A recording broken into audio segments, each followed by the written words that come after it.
അധ്യായം 8. വീണ്ടും അപ്പം വർദ്ധിപ്പിക്കുന്നു.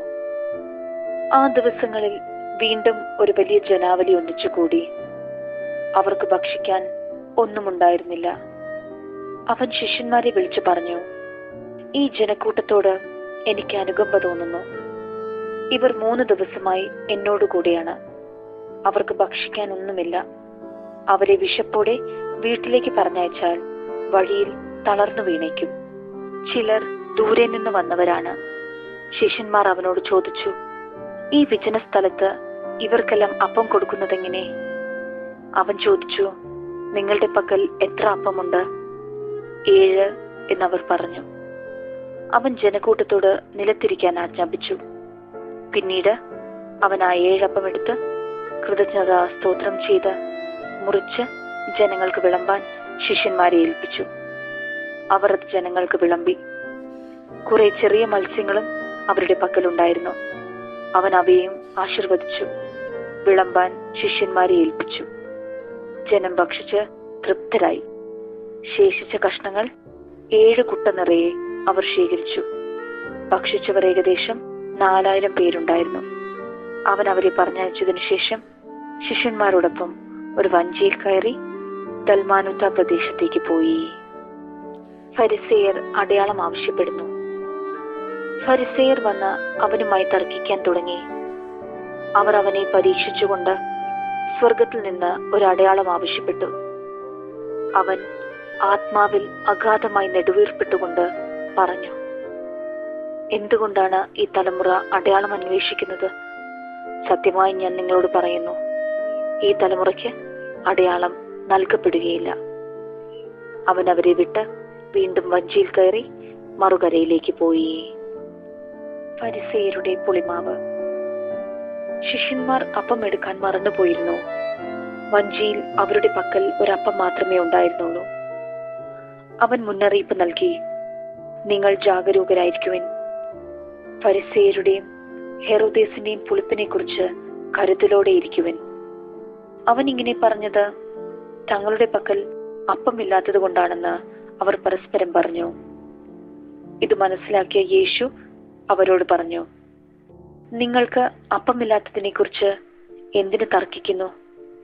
ഇനിയും നിങ്ങൾ മനസ്സിലാക്കുകയും ഗ്രഹിക്കുകയും ചെയ്യുന്നില്ലേ? നിങ്ങളുടെ ഹൃദയങ്ങൾ മന്ദീഭവിച്ചിരിക്കുന്നുവോ? കണ്ണുണ്ടായിട്ടും നിങ്ങൾ കാണുന്നില്ലേ? ചെവിയുണ്ടായിട്ടും നിങ്ങൾ കേൾക്കുന്നില്ലേ? നിങ്ങൾ ഓർമ്മിക്കുന്നില്ലേ?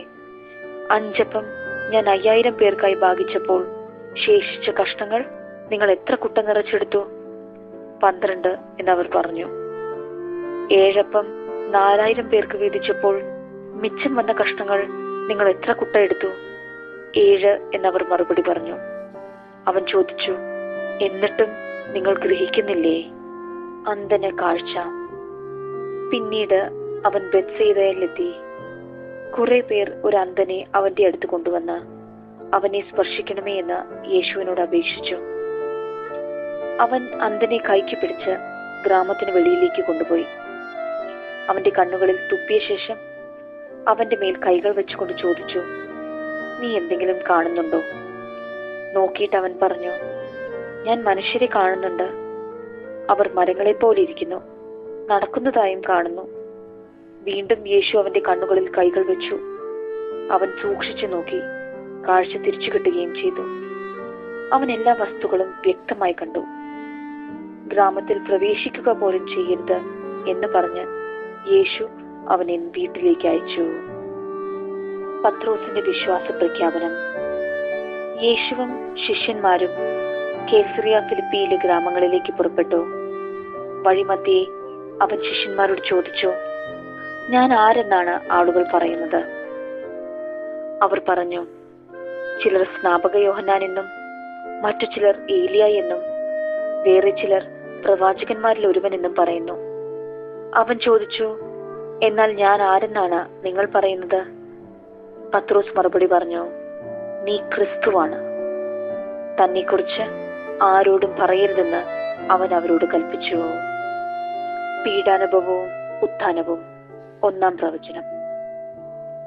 മനുഷ്യപുത്രൻ വളരെയേറെ സഹിക്കുകയും ജനപ്രമാണികൾ, പ്രധാന പുരോഹിതന്മാർ, നിയമജ്ഞർ എന്നിവരാൽ തിരസ്കരിക്കപ്പെടുകയും വധിക്കപ്പെടുകയും 3 ദിവസങ്ങൾക്ക് ശേഷം ഉയർത്തെഴുന്നേൽക്കുകയും ചെയ്യേണ്ടിയിരിക്കുന്നുവെന്ന് അവൻ അവരെ പഠിപ്പിക്കാൻ തുടങ്ങി.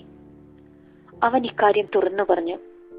അപ്പോൾ പത്രോസ് അവനെ മാറ്റി നിർത്തിക്കൊണ്ട് തടസ്സം പറയാൻ തുടങ്ങി. യേശു പിന്തിരിഞ്ഞു നോക്കിയപ്പോൾ ശിഷ്യന്മാർ നിൽക്കുന്നത് കണ്ട് പത്രോസിനെ ശാസിച്ചുകൊണ്ട് പറഞ്ഞു, സാത്താനെ, നീ എന്റെ മുൻപിൽ നിന്ന് പോകൂ. നിന്റെ ചിന്ത ദൈവികമല്ല, മാനുഷികമാണ്. അവൻ ശിഷ്യന്മാരോടൊപ്പം ജനക്കൂട്ടത്തെയും തന്റെ അടുത്തേക്ക് വിളിച്ചു വരുത്തി അവരോട് പറഞ്ഞു, ആരെങ്കിലും എന്നെ അനുഗമിക്കാൻ ആഗ്രഹിക്കുന്നെങ്കിൽ അവൻ തന്നെ പരിത്യജിച്ച് തന്റെ കുരിശുമെടുത്ത് എന്നെ അനുഗമിക്കട്ടെ. സ്വന്തം ജീവൻ രക്ഷിക്കാൻ ആഗ്രഹിക്കുന്നവൻ അത് നഷ്ടപ്പെടുത്തും. ആരെങ്കിലും എനിക്ക് വേണ്ടിയോ സുവിശേഷത്തിന് വേണ്ടിയോ സ്വന്തം ജീവൻ നഷ്ടപ്പെടുത്തിയാൽ അവൻ അതിനെ രക്ഷിക്കും. ഒരുവൻ ലോകം മുഴുവൻ നേടിയാലും തന്റെ ആത്മാവിനെ നഷ്ടപ്പെടുത്തിയാൽ അതുകൊണ്ട് അവൻ എന്ത് പ്രയോജനം? മനുഷ്യൻ സ്വന്തം ആത്മാവിന് പകരമായി എന്തു കൊടുക്കും? പാപം നിറഞ്ഞതും അവിശ്വസ്തവുമായ ഈ തലമുറയിൽ എന്നെക്കുറിച്ചോ എന്റെ വചനങ്ങളെക്കുറിച്ചോ ലജ്ജിക്കുന്നവനെ പറ്റി മനുഷ്യപുത്രനും തന്റെ പിതാവിന്റെ മഹത്വത്തിൽ പരിശുദ്ധ ദൂതന്മാരോട് കൂടി വരുമ്പോൾ ലജ്ജിക്കും.